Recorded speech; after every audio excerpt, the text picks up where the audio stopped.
ሽቱ ይዘው ሌሊት ቀደም ብለው ወደ መቃብሩ የሄዱት ሴቶች እሱን አግኝተው እንደተመለሱ ሰውነታቸውን በቅድስና መዓዛ አስጊጠው ሃይማኖትን ይዘው ቀደም ብለው ቤተ ክርስቲያን የሚመጡ ሰዎች ክርስቶስን አግኝተው ይመለሳሉ።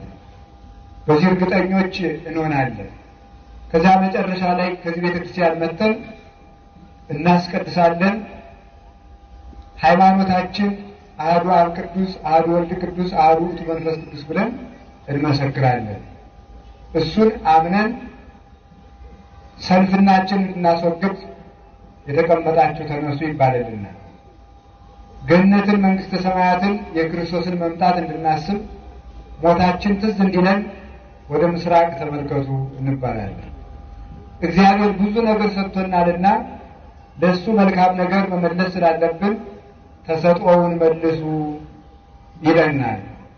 እንዲህ እያልን መጨረሻ ላይ ሰው በደለኛ ነውና ለበደልነው በደል ፍትሐት ዘወልድና ጸሎተ ንስሐ ተደግሞልን ለኃጢአታችን ስርየት ይሰጠናል። በክርስቶስ ወንጌል ልቡናችን ይበራል። በቅዱሳን ሐዋርያት መሰረትነት እንቆም ዘንድ የቅዱሳን ሐዋርያትን መልእክት በቅዳሴ ጊዜ እናዳምጣለን። በነቢያት መሰረት ላይ እንቆም ዘንድ ከነቢያት የቅዱስ ዳዊት ምስባክ ይሰበክልናል።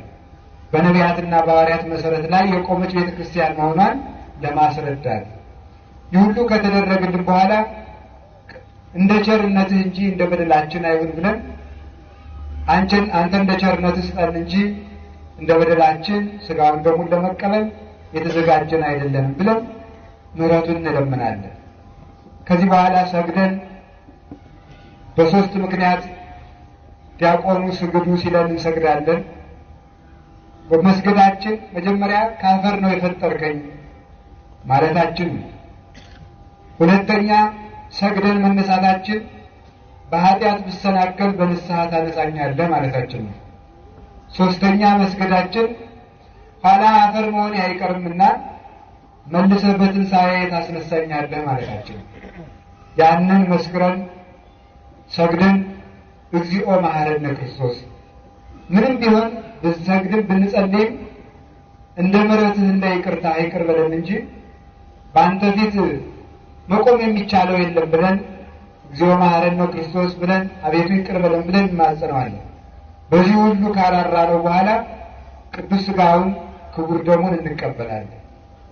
ይህን ከተቀበልን በኋላ ሃይማኖተ አበው ተነቦልን ከቅዱሳን ሊቃውንት ኅብረት ከተጨመርን ሥጋውን ደሙን ከተቀበልን በኋላ እግዚአብሔርን በአቡነ ዘበሰማያት ጸሎታችን የዕለት እንጀራችን ስጠን ዛሬ ብለን የምንለምነው ከዕለት እንጀራችን አንዱ በዕለቱ በቅዳሴ የሚነበብልን ወንጌል ነው።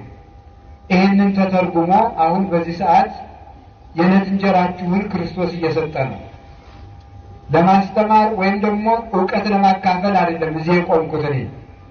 በዚህ ሰዓት የፈጠራችሁ ክርስቶስ ሥጋውን የቆረሰላችሁ ደሙን ያፈሰሰላችሁ ክርስቶስ በእኔ በባሪያው ክህነት አድሮ የዕለት እንጀራን ለሕዝቡ እየሰጠ ነው። አሁን የዕለት እንጀራችሁን ለዚህች ሰንበት የተመደበችውን የዕለት እንጀራ ወንጌልን ተሳትፋችሁ የነፍሳችሁን ረሃብ አረቃችሁ የምትሄዱበት ጊዜ ነው። ይህንን ከተመገብን በኋላ መጨረሻ ላይ በረከተ ክርስቶስን ተቀብለን ክርስቶስ አስተምሮ ክርስቶስ ሰብኮ ሥጋውን ቆርሶ ደሙን አፍስሶ ለዓለም ከሰጠ በኋላ መጨረሻ ላይ ቅዱሳን ሐዋርያትን እጁን ጭኗቸው ባርኮ እንዳረገ መጨረሻ ላይ እኛም ተምረን ሥጋውን ደሙን ተቀብለን አስቀድሰን እግዚአብሔር ከሁላችሁ ጋር ይሁን የሚል በረከትን በካህናት ቡራኬ ተቀብለን በዲያቆኑ ምዕዳን አዋጅ እትው በሰላም በሰላም ግቡ፣ ለጊዜው እግዚአብሔር እስከ ዕድሜ ዘመናችሁ ቆዩበት ብሎ በሰጣችሁ ከጭቃና ከድንጋይ ወደ ተሰራው ቤታችሁ በሰላም ግቡ፣ ለመጨረሻው ግን ፀሐይና ጨረቃ ለሌሉባት መዓልትና ሌሊት ለማይፈራረቅባት ለእውነተኛይቱ ሀገር ለመንግስተ ሰማያት ያብቃችሁ፣ ወደ እውነተኛይቱ ሀገራችሁ በሰላም ግቡ ማለት ነው። ይህንን ሰምቶ የሄደ ክርስቲያን ከልጅነት ከሃይማኖት አይናወጥም፣ ከምግባር አያድጥም። ተናግሮ ይደመጣል፣ በልቶ ይጠግባል፣ ለብሶ ይሞቀዋል፣ ቢወልድ ይባረክለታል፣ ቢነግድ በረከት በቤቱ ይሞላል። የማይገባ ነገር አይገጥመውም። የሌሊት ወራሪ የቀን ሰባሪ አይደርስበትም። አቋርጦ የሚሄድ ከቤተ ክርስቲያን ኅብረት የሚለይ ሰው ግን ካላሰበው ይውላል፣ እግሩ ካላሰበው ይደርሳል፣ እጁ ያላሰበውን ይጨብጣል፣ አንደበቱ ያላሰበውን ይናገራል። ካላሰበው ጉድጓድ ይወድቃል፣ ካላሰበው ባህር ይጠልቃል፣ ያላሰበው መከራ ይደርስበታል፣ ያላሰበው እሳት ይነድበታል።